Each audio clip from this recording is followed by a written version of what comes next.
Hello everyone, आप सभी का हमारे यूट्यूब चैनल जेके कॉमर्स क्लासेस में स्वागत है। आज हम आपके साथ लॉजिकल रीजनिंग के 2 दिसंबर 2019 में जो क्वेश्चंस यूजीसी नेट के पेपर में पूछे गए थे उसको डिस्कस करेंगे। तो आइए स्टार्ट करते हैं। Question number first, the distinction between laukika and alaukika is made with reference to which one of the following pramanas. Laukika और अलौकिका के बीच का अंतर निम्न में से किस प्रमाणास के अंदर संदर्भ किया गया है। Option number first anumana, option number 2 upamana, option number 3 pratyaksha या फिर ऑप्शन नंबर 4 शब्दा। आई होप गाइस कि आप सबने जो इसका करेक्ट आंसर है वो सेलेक्ट कर लिया होगा। इसका जो करेक्ट आंसर होगा वो होगा option number C, that means pratyaksha. तो आइए हम लोग परसेप्शन के बारे में जान लेते हैं और उसके कुछ टाइप्स होते हैं उसके बारे में भी डिस्कशन कर लेते हैं। परसेप्शन, जिसे हम लोग प्रत्यक्षा भी कहते हैं, जो कि संस्कृत वर्ड से लिया गया है, जिसका मतलब होता है that which is before once eyes. मतलब ये है कि जो हमारी आंखों के सामने है उसी से हम प्रत्यक्ष ज्ञान की प्राप्ति करते हैं। According to Nyaya, perception is not only the source of knowledge but it is the basis of all other source of knowledge.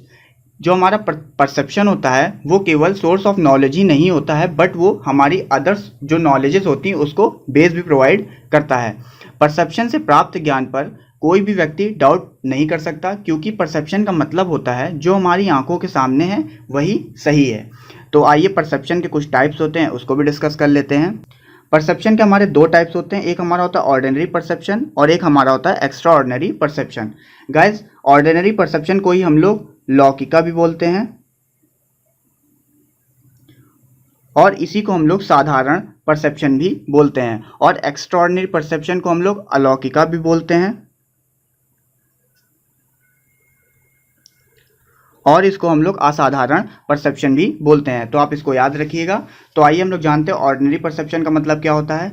जब हम इंटरनल ऑर्गन और एक्सटर्नल ऑर्गन का ऑर्डिनरी यूज़ करके नॉलेज को गेन करते हैं तो उसे हम लोग ऑर्डिनरी परसेप्शन कहते हैं। और एक्स्ट्रा ऑर्डिनरी परसेप्शन वो परसेप्शन होती है जब हम इंटरनल ऑर्गन और एक्सटर्नल ऑर्गन का एक्स्ट्रा ऑर्डिनरी यूज़ करके नॉलेज को गेन करते हैं। जो हमारी एक्स्ट्रा ऑर्डिनरी परसेप्शन होती है ये हमारी 3 टाइप्स की होती हैं।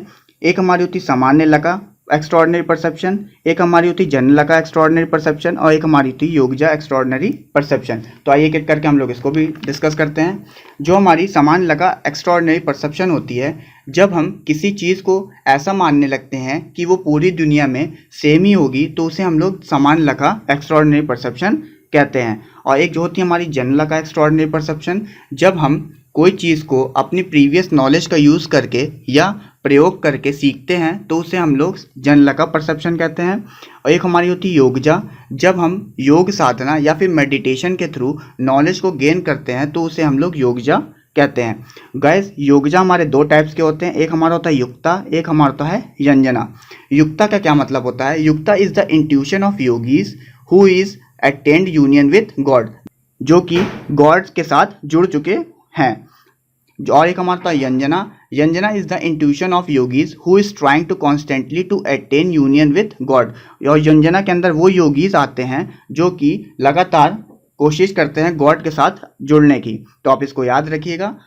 तो आइए अपने नेक्स्ट क्वेश्चन की तरफ चलते हैं। Question number 2, some student are sincere is an example of which proposition. Some student sincere है, ये हमारे किस टाइप का प्रपोजिशन है। Option number first universal affirmative, option number 2 universal negative, option number 3 particular affirmative या फिर option number 4 particular negative. I hope guys कि आप सभी ने जो इसका करेक्ट आंसर है वो सेलेक्ट कर लिया होगा। इसका जो करेक्ट आंसर होगा वो होगा option number C, that means particular affirmative.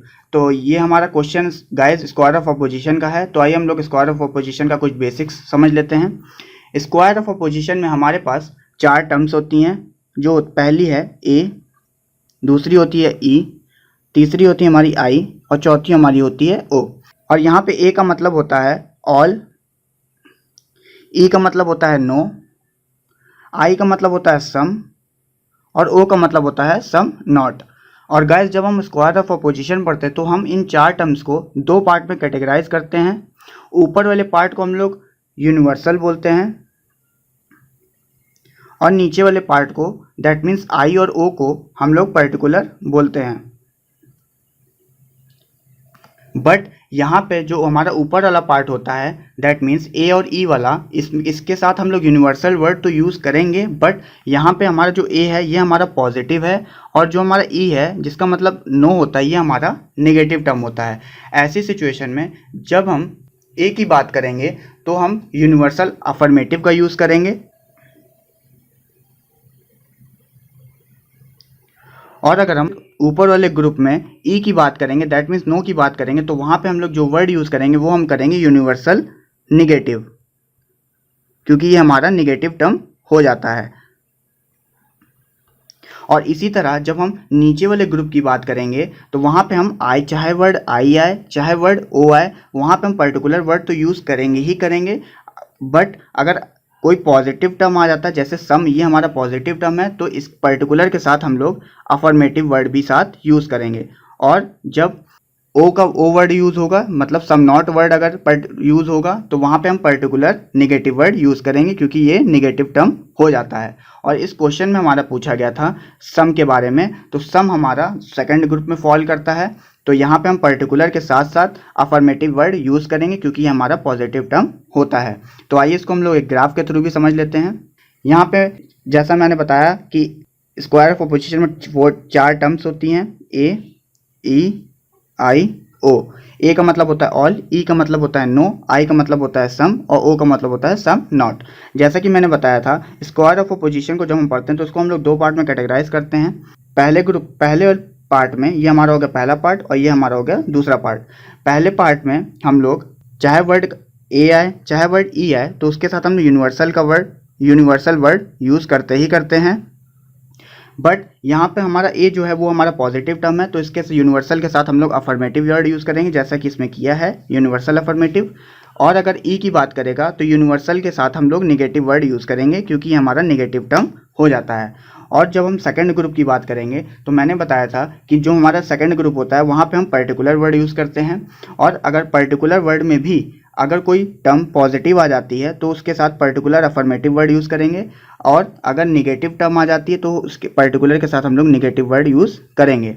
और क्वेश्चन में हमारा सम के बारे में पूछा गया था तो सम हमारा सेकंड ग्रुप में फॉल करता है, तो मतलब पर्टिकुलर वर्ड तो हम यूज़ करेंगे ही करेंगे, और सम हमारा पॉजिटिव टर्म है तो पर्टिकुलर के साथ हम लोग अफर्मेटिव वर्ड यूज़ करेंगे। तो उसका जो करेक्ट आंसर था वो होगा हमारा पर्टिकुलर अफर्मेटिव। तो आइए अपने नेक्स्ट क्वेश्चन की तरफ चलते हैं। Question number 3, product of to consecutive integer is divisible by 2, therefore 4 into 5 is equal to 20 is divisible by 2. This is an example of which type of reasoning. दो लगातार पूर्णांकों का प्रोडक्ट 2 से विभाज्य है, इसलिए 4 into 5 is equal to 20 ये भी हमारा 2 से विभाज्य है। ये किस तरह के तर्क का उदाहरण है? Option number first abductive, option number 2 inductive, option number 3 informal, या फिर option number 4 deductive. I hope guys कि आप सभी ने जो इसका करेक्ट आंसर है वो सेलेक्ट कर लिया होगा। इसका जो करेक्ट आंसर होगा वो होगा option number D, that means deductive reasoning. तो आइए हम लोग जान लेते हैं डिडक्टिव रीजनिंग के बारे में। डिडक्टिव रीजनिंग के अंदर हमारे पास कोई थ्योरी पहले से दी हुई होती है, हम उसकी टेस्टिंग करते हैं। और इस क्वेश्चन के अंदर हमें यहाँ पे एक इक्वेशन दे दी थी 4 into 5 is equal to 20 जो कि डिविजिबल बाई 2 होगी या नहीं होगी, इसको हमको चेक करना था। मतलब यहाँ पे हम थ्योरी जो हमें है वो 4 into 5 is equal to 20 है, और इसकी हम लोग टेस्टिंग करनी है ये देख के कि क्या वो 2 से डिविजिबल है या नहीं। तो इस तरह की जो रीजनिंग होती है उसे हम लोग डिडक्टिव रीजनिंग बोलते हैं। जो डिडक्टिव रीजनिंग होती है ये हमारी टॉप डाउन अप्रोच होती है, इसे हम लोग जनरल टू स्पेसिफिक अप्रोच भी बोलते हैं। Everyone is going to party, you should go too. सभी लोग पार्टी में जा रहे हैं तो तुम्हें भी जाना चाहिए। This influence committed which kind of fallacy? Option number first ad populum, option number 2 equivocation, option number 3 ad verecundiam, या फिर option number 4 ad ignorantiam. I hope guys कि आप सभी ने जो इसका करेक्ट आंसर है वो सेलेक्ट कर लिया होगा। इसका जो करेक्ट आंसर होगा वो option number first, that means ad populum. Ad populum के अंदर ये बोला जाता है कि अगर जो चीज़ सभी लोग कर रहे हैं अगर वही चीज़ आप भी करेंगे तो ये हमारा एड पॉपुलम फैलेसी होती है। तो आइए हम लोग अपने अदर ऑप्शन को भी देख लेते हैं। सबसे पहले एड पॉपुलम। एड पॉपुलम को हम लोग बैंड वैगन इफेक्ट भी बोलते हैं, जिसका मतलब होता है also prefer to as the bandwagon fallacy, इसे हम लोग बैंडवैगन फैलिसी बोलते हैं। The arguer tries to convince the audience to do और believe something because everyone else. यहाँ पे जो हमारा आर्ग्यूअर होता है वो अदर चीज़ों पर इसलिए बिलीव करता है क्योंकि अदर लोग भी उस पर बिलीव करते हैं। एक हमारा होता है एड इग्नोरेंटियम। एड इग्नोरेंटियम को हम लोग आर्गूमेंट फॉर्म इग्नोरेंस भी बोलते हैं, जिसका मतलब होता है the fallacy occur when it is argued that something must be true simply because it has not been proved false. यहाँ पे हम किसी चीज़ को सही इसलिए मानते हैं क्योंकि उसको गलत साबित करने के लिए हमारे पास कोई भी प्रूफ नहीं होता है। एक हमारी फैलिसी होती है फैलिसी ऑफ इक्विवोकेशन। इक्विवोकेशन फैलिसी वो फैलिसी होती है जब किसी एक टर्म का एक से ज़्यादा मीनिंग हम निकालते हैं तो उसे हम लोग फैलिसी ऑफ इक्विवोकेशन कहते हैं। और एक हमारी फैलिसी होती है आर्गुमेंट एड वर्केंडियम, इसको हम लोग अपील टू अथॉरिटी भी बोलते हैं। इस फैलिसी में कोई एक अथॉरिटेटिव बंदा होता है, अगर वो कोई बात कह देता है तो उसे हम लोग सही मान लेते हैं, तो ऐसी फैलिसी को हम लोग आर्गुमेंटम एड वर्केंडियम कहते हैं। तो आइए अपने नेक्स्ट क्वेश्चन की तरफ चलते हैं। Question number 5, all student clear their examination and few student did not clear their examination. This is an instance of contradictory statement, super alternate statement, sub alternate statement या फिर contrary statement. I hope guys कि आप सभी ने जो इसका correct answer है वो सेलेक्ट कर लिया होगा। इसका जो करेक्ट आंसर होगा वो option number A, that means contradictory statement. Guys जैसा कि क्वेश्चन में हमारा पूछा गया था all student clear their examination but few student did not clear their examination. यहाँ पे हमारा ए और सम नॉट का रिलेशन पूछा है कि ए और सम नॉट में कैसा रिलेशन होगा। तो यहाँ पे हमारा ए हमारा यहाँ पे है और सम नॉट को हम लोग ओ से रिप्रेजेंट करते हैं जो कि यहाँ पे है। और जैसे कि इस ग्राफ में आपको रिप्रेजेंट हो रहा है कि ए और सम नॉट का रिलेशन जो होता है उसे हम लोग कॉन्ट्राडिक्टरी स्टेटमेंट कहते हैं। तो उसका जो करेक्ट आंसर होगा वो होगा हमारा option number A, that means contradictory statement. I hope guys कि आप सभी को हमारी वीडियो अच्छी लगी होगी। अगर आपको हमारी वीडियो में किसी तरह की कोई कमी लगी हो तो कमेंट बॉक्स में आप अपना सजेशन दे सकते हैं, हम आपके सजेशन का वेट करेंगे। और गाइस अगर आपको हमारी वीडियो इन्फॉर्मेटिव लगी हो तो हमारी वीडियो को लाइक करिए, शेयर करिए, कमेंट करिए और साथ ही साथ हमारे चैनल जेके कॉमर्स क्लासेस को सब्सक्राइब करिए और उसके बगल में जो बेल आइकन है उसको भी प्रेस करिए ताकि हमारे द्वारा बनाई गई वीडियो की नोटिफिकेशन आपके पास सबसे पहले पहुँचे। तो thank you so much guys.